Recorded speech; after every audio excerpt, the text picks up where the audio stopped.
نیکی، اخلاق اور سوانح عمری کے ہیں۔ اصطلاح میں مختلف انفرادی، سماجی، سیاسی اور عبادی عرصوں میں حضرت محمد مصطفیٰ صلی اللہ علیہ وآلہ وصحبہ وسلم کی زندگی کے طریقے، آپ کی عادات، برتاؤ، اخلاق، غزوات اور جنگ کو کہا جاتا ہے۔ سیرت نگاری کی تاریخ اگر ہم دیکھیں تو اس کا آغاز اسلام کے ابتدائی دور سے ہوا۔ حضرت محمد صلی اللہ علیہ وآلہ وصحبہ وسلم کے صحابہ اور ہم اثر یعنی اس وقت کے جو لوگ تھے، ان کی زندگی، اوصاف اور سیرت کو درج کرنے کی طرف خاص توجہ دیتے تھے۔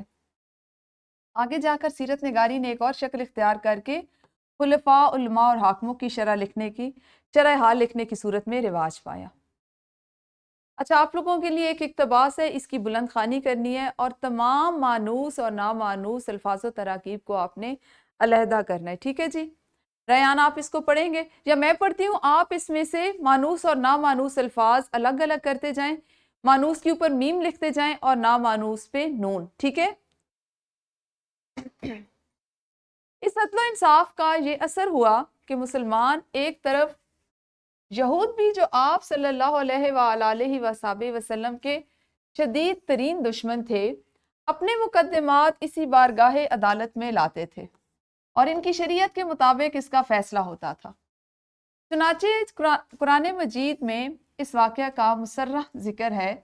اسلام سے پہلے یہودیان بنو نذیر و قریظہ میں عزت و شرافت کی عجیب و غریب حد قائم تھی۔ کوئی قریظی اگر کسی نذیر کو قتل کرتا تو قصاص میں وہ مارا جاتا، لیکن اگر کوئی قریظی کسی نذیری کے ہاتھ سے مارا جاتا تو اس کے خون کی قیمت 100 بارے شتر چھوہارا تھی۔ اسلام میں جب یہ واقعہ پیش آیا تو قریظہ نے حضرت صلی اللہ علیہ وآلہ وصحبہ وسلم کے سامنے مقدمہ پیش کیا۔ آپ صلی اللہ علیہ وآلہ وصحبہ وسلم نے فوراً تورات کے مطابق النفس بالنفس کے حکم سے دونوں قبیلوں میں برابر کا قصاص جاری کر دی۔ جی ریان، اس میں سے آپ نے کچھ الفاظ منتخب کیے جو آپ کے لیے مانوس تھے، جن سے آپ واقف تھے، یا کچھ ایسے الفاظ جو آپ کے لیے نئے ہیں؟ من قصاص نیا ہے، بارش شکر نیا ہے، مسرح نیا ہے۔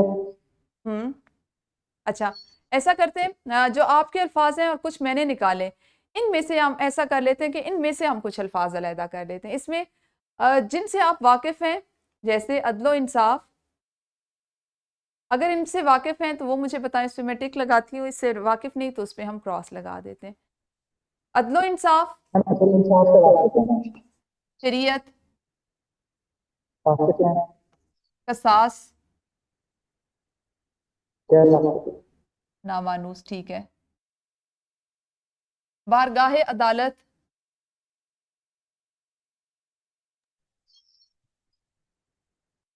بارگاہ عدالت،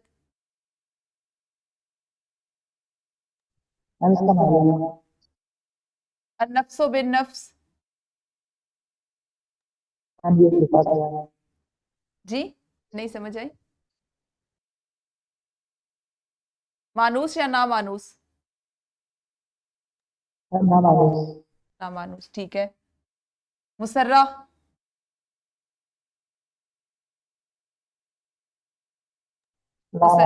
نامانوس، ٹھیک ہے۔ اور بار شتر، نامانوس، ٹھیک ہے۔ اچھا جی، اب ٹھیک ہے، اب آپ نے جو مانوس الفاظ تھے وہ تھے عدل و انصاف، شریعت، قصاص۔ قصاص ہوتا ہے جو قتل کر دیا جائے اس کے بدلے میں کسی اور انہی کا، یا قتل کے بدلے قتل، ٹھیک ہے، برابر کا وہ فیصلہ کرنا۔ النفس بالنفس سے جان کے بدلے جان، اور یہ قصاص میں ہی اس کا شمار کیا جاتا ہے، جو نبی اکرم صلی اللہ علیہ وسلم، جو ہمارے دین میں بھی اس کا حکم ہے، اور جیسے ہم نے سبق میں پڑھا کہ تورات میں بھی اس کا حکم تھا۔ تورات کے مطابق انہوں نے فیصلہ، آپ صلی اللہ علیہ وسلم نے فیصلہ کیا کہ نفس جس کی جان جائے وہ اس کو حق ہے کہ وہ جان کے بدلے جان لے، ٹھیک ہے۔ مسرح ہوتا ہے مفصل تفصیل سے بیان کیا گیا، اور بار کس کو کہتے ہیں؟ یہ ترکیب ہے بار شتر۔ بار کہتے ہیں بوجھ کو، وزن کو، ہے نا، عام الفاظ میں ہم استعمال کرتے ہیں بار۔ اور شتر کس کو کہتے ہیں؟ اونٹ کو، ہے نا، ہم کہتے ہیں نا شتر بے مہار، وہ تو شتر بے مہار ہے، محاورتاً ہم کہتے ہیں۔ تو بار شتر کیا ہوگا کہ اونٹ پہ لادا ہوا بوجھ، اتنا وزن جو اس پہ لادا گیا ہو. ٹھیک ہے, تو یہ اس میں کچھ تراکیب تھیں, کچھ الفاظ تھے, اب ان سے آپ واقف ہیں, ان کا مفہوم سمجھ لیں, جیسے کہ ابھی کچھ کا میں نے سمجھایا, کچھ سے آپ خود واقف تھے. اب آپ نے کیا کرنا ہے کہ ان تمام یہ جو الفاظ اور تراکیب یہاں پہ دی گئی ہیں, ان کی مدد سے ان کا مفہوم سمجھتے ہوئے آپ نے ایک ایک جملہ بنانا ہے. ٹھیک ہے, چاہیں تو آپ ابھی بنا لیں, ورنہ آپ اس کو بعد میں بھی بنا سکتے ہیں. اور ہم اس کو دیکھتے ہیں کہ اس کے بعد کیا ہے. کسی بھی واقعے اور قصے کو کہانی کہتے ہیں. ٹھیک ہے, یہ ہمارا پہلا حاصل تعلم تھا, یہ والا, کہ جس میں آپ نے افسانوی اور غیر افسانوی نثر یا ادب پڑھتے ہوئے اس میں مانوس اور نامانوس یا غیر مانوس الفاظ سے تراکیب ہیں, محاورات ہیں, ضرب الامثال ہیں, ان کو سمجھنا ہے اور اپنی بات چیت میں اور اپنی گفتگو میں ان کو استعمال کرنا ہے. یہ ہمارا پہلا حاصل تعلم تھا, جس میں آپ نے افسانوی نثر کے بارے میں نے آپ کو بتایا اور غیر افسانوی نثر کے بارے میں. ٹھیک ہے, جس میں کچھ نئی چیزیں تھیں, کچھ مانوس الفاظ تھے, کچھ نامانوس تھے, ہم نے ان کو علیحدہ کیا, ان کا مفہوم جانا, اور اب آپ ان سے جملہ سازی کریں گے. دوسرا حاصل تعلم تھا کہ کسی بھی کہانی, مضمون, ڈرامے, افسانے کے اجزاء اور ادبی محاسن کی شناخت کر سکیں. اچھا جی, سب سے پہلے ہم دیکھتے ہیں کہانی کسے کہتے ہیں, کیونکہ حاصل تعلم کا آغاز یہیں سے ہوتا ہے. تو ہم سب سے پہلے یہ دیکھ لیتے ہیں کہ اس میں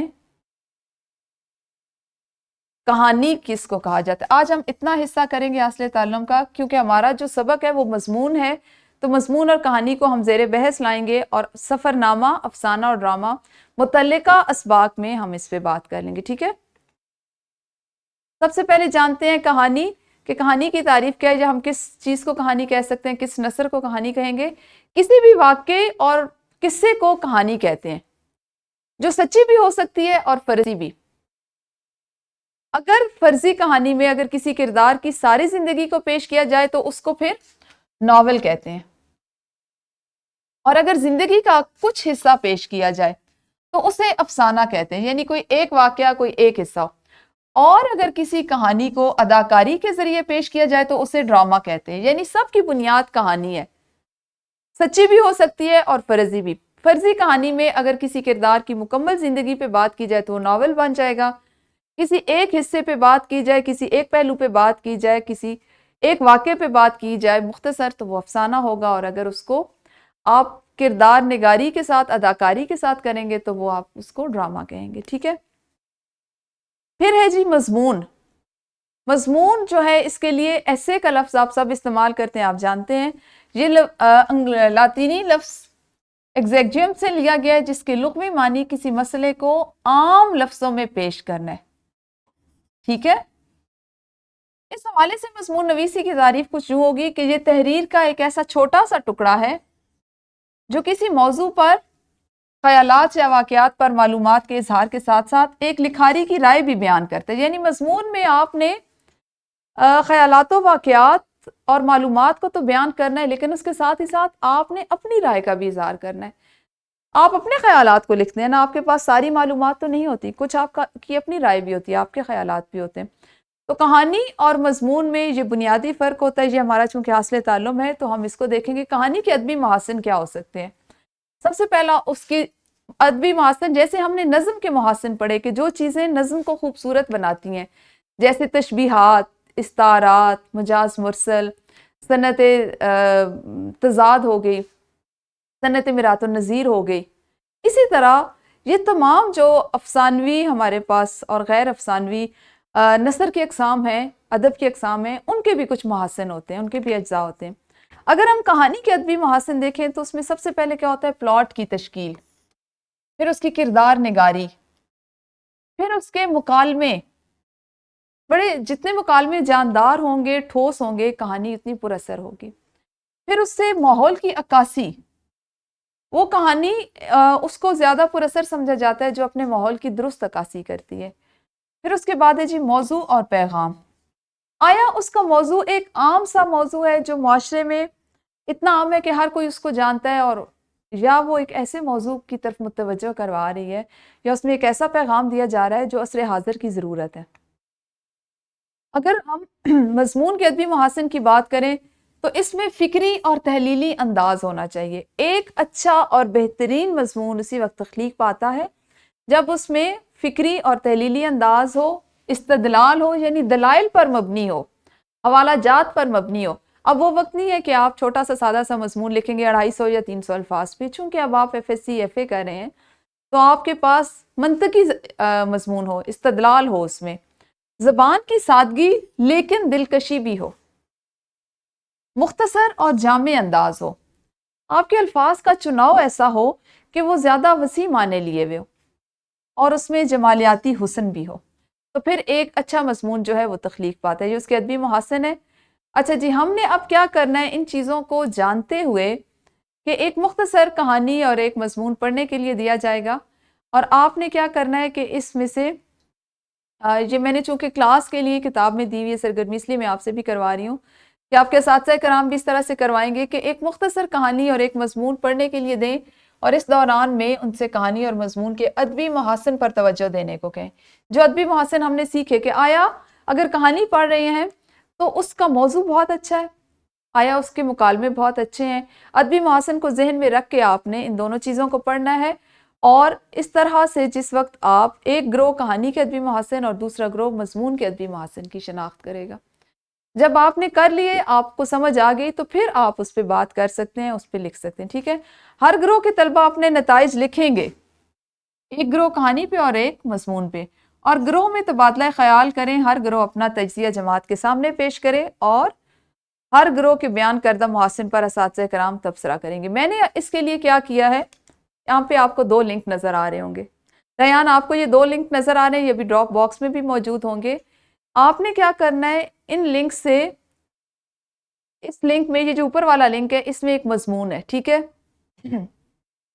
یہ کتاب ہے اس میں مضمون ہے، آپ نے مضامین کی اس کتاب سے دوسرا مضمون جس کا نام دشمنی ہے اس کو پڑھنا ہے، اور ادبی محاسن کو، اس کے مضمون کے جو ادبی محاسن ہیں ان کو غور کرتے ہوئے ذہن میں رکھتے ہوئے پڑھنا ہے۔ اور دوسرے لنک میں سے، اس میں سے یہ بلوچستان کی لوک کہانیاں ایک کتاب ہے، وہاں سے میں نے لی، یہاں سے کوئی سی بھی آپ نے کوئی بھی 2 کہانیاں پڑھ لیں، کیونکہ چھوٹی چھوٹی سی کہانیاں ہیں، اور ان کے ادبی محاسن کی شناخت کر کے آپ نے ان دونوں کے ادبی محاسن کو نکات کی صورت میں تحریر کرنا ہے، ٹھیک ہے جی۔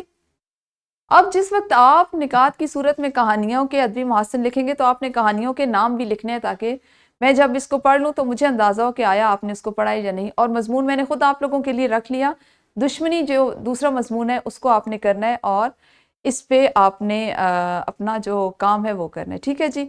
تو یہ ہمارے آج کے 2 حاصلات تعلم تھے جو پڑھنے سے متعلق تھے، آپ ان کو اچھے سے پڑھیں۔ اگر آپ یہ اچھے انداز میں پڑھیں گے تو آپ کو اچھا مضمون لکھنا آئے گا اور تبصرہ لکھنا آئے گا، ٹھیک ہے۔